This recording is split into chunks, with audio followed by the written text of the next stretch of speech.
Jimmy Kimmel learned nothing from being taken off the air for his atrocious, despicable lies about Charlie Kirk. In fact, he's doubling down on those statements. If you think he was lying about Charlie Kirk's assassin, that's on you. You're the problem, says Jimmy Kimmel. He also suggests that he would love to invite a certain president to be a guest on his show.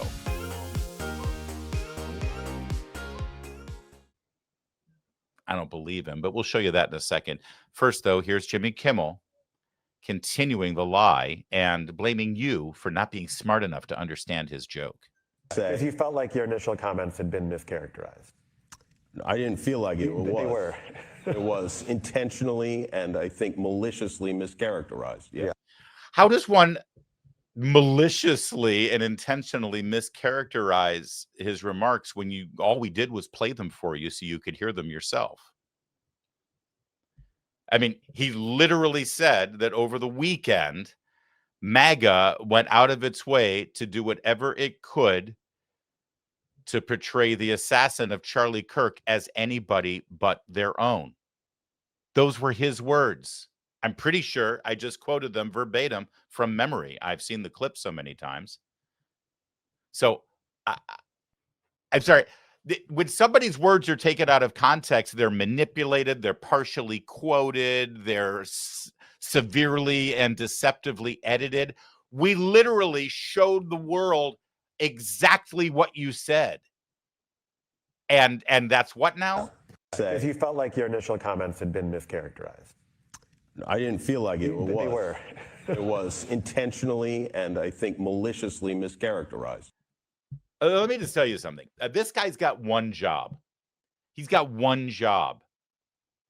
He's got a team of 100 people who work on the show to make him look good. He does the show 4 nights a week. It's only 44 minutes of content before all the commercial breaks.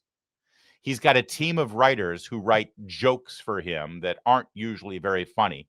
He gets to work all day with his writers to refine those jokes, and then he stands in front of a camera and delivers those jokes for like 5 or 10 minutes. Then he sits at a desk and interviews people, so he's only talking half the time anyway.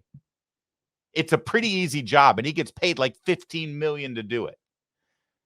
And if you can narrow down his job into one sentence description, it's to communicate to his audience. That's his job. That's my job too. That's what I do. Jimmy Kimmel has one job, and that's to communicate to his audience.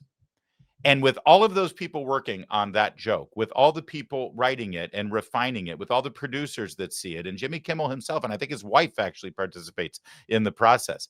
If with all those eyes and all those brains working on the material, he delivers that joke and suddenly half the country, if not more than half the country, heard what he said, and he believes it was mischaracterized, that's on him.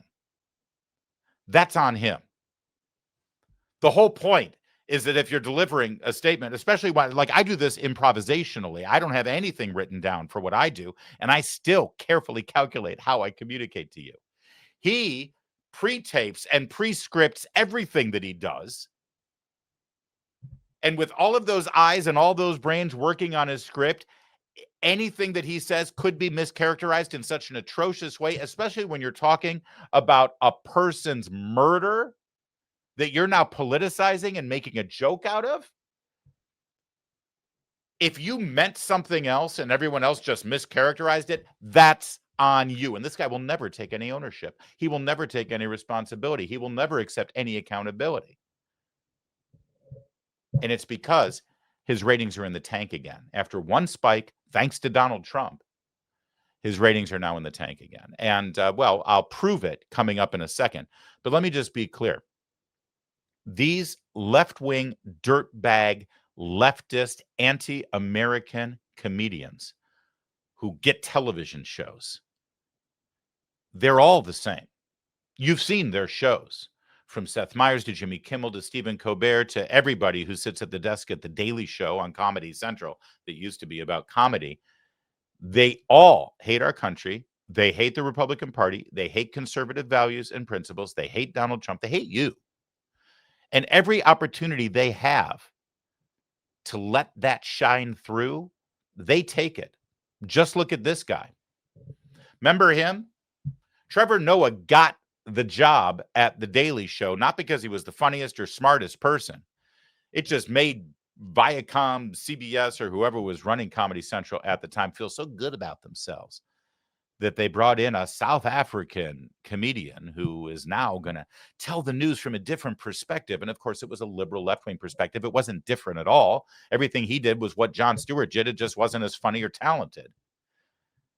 He left the show because it was tanking. He ruined it. It was so bad they had to bring Jon Stewart back one night a week to try to boost the show back up again. So now he's doing stand-up. And here's a little joke he told doing stand-up this week. Meanwhile, here, comedians are shitting themselves.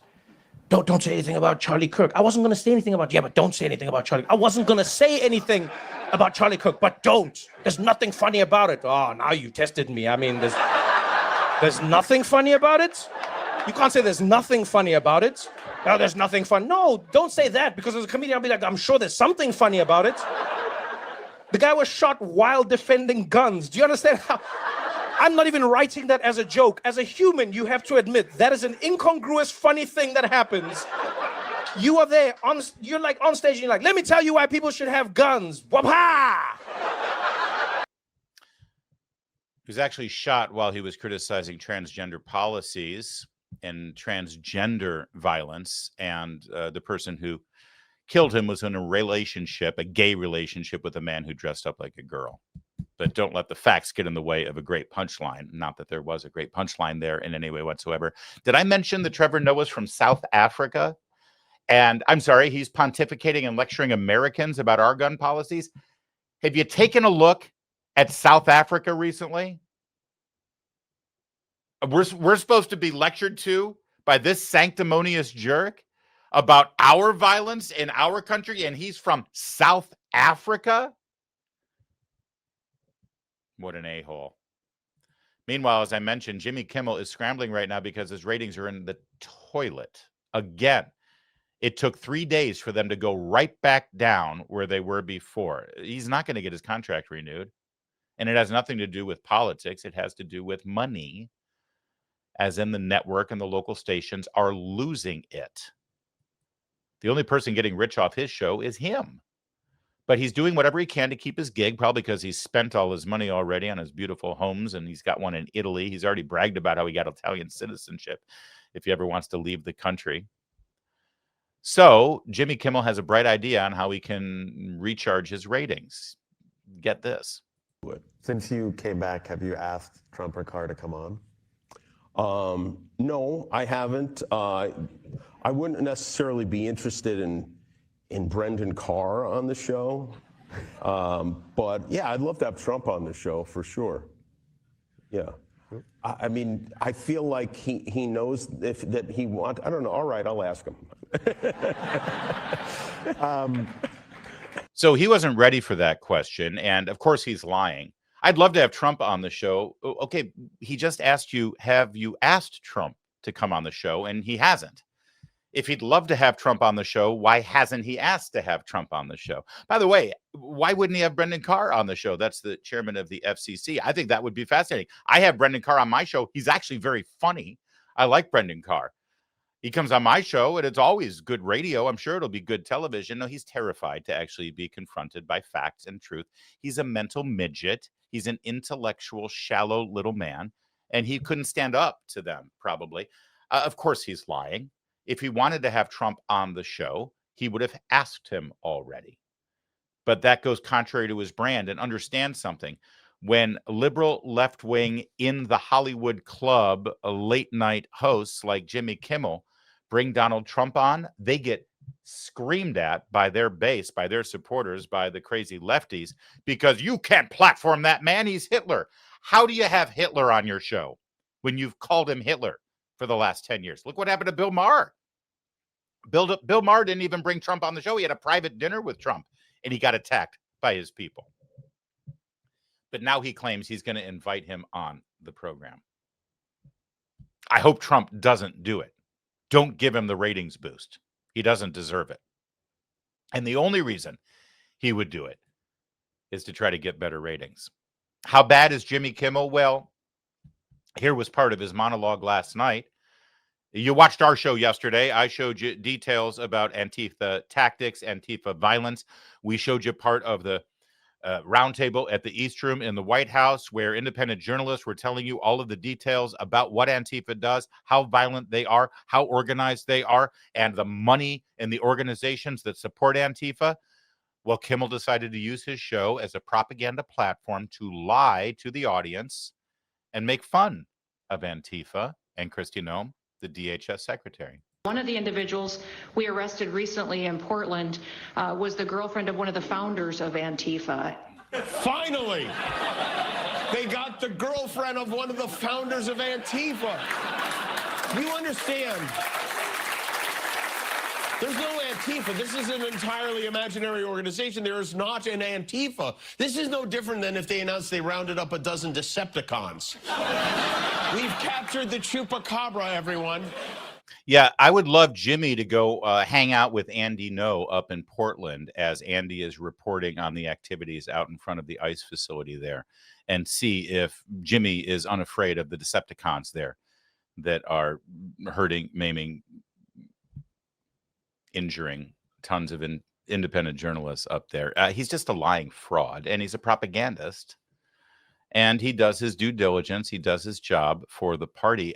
Understand something, just to button this up, whether it's a comedy show or a news show, or in this case on CNN, a little bit of both. The last thing liberals want out there about Antifa is the truth. That's why they joke about it. They roll their eyes about it. They make fun of it. But they have to lie. Like this woman, a retired judge up in Portland. This is a whopper. By the way, this lie, funnier than anything Jimmy Kimmel's ever come up with. There was no violence at all. There was no destruction at all. They walked around with their signs, 10 to 15 people walking in front of the ICE facility. If there's no violence and there's no mayhem and there's nothing going on, why would people be so enraged at the idea of a handful of National Guardsmen standing around? Because we don't want the military. We don't believe in the military controlling our cities. And they're not going to control it. What if they're just standing there? What if they're just standing guard? That doesn't control it. Standing guard. Amendment. We also the 10th.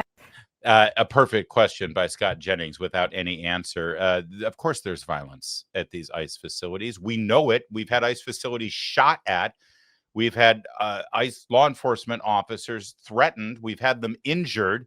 We've seen them crowding up around cars and standing in front of them to keep them from moving. We've seen the obstruction of justice. This judge is an embarrassment. And Jennings asked the perfect question. If there's nothing going on, then what's the problem with the National Guard? Will have nothing to do. They're just going to stand there picking their nose. What do you care? They care because Antifa is basically their ground troops right now. That's why it's so well funded, and that's why they have to lie about it. And it would be funny if it weren't so deadly.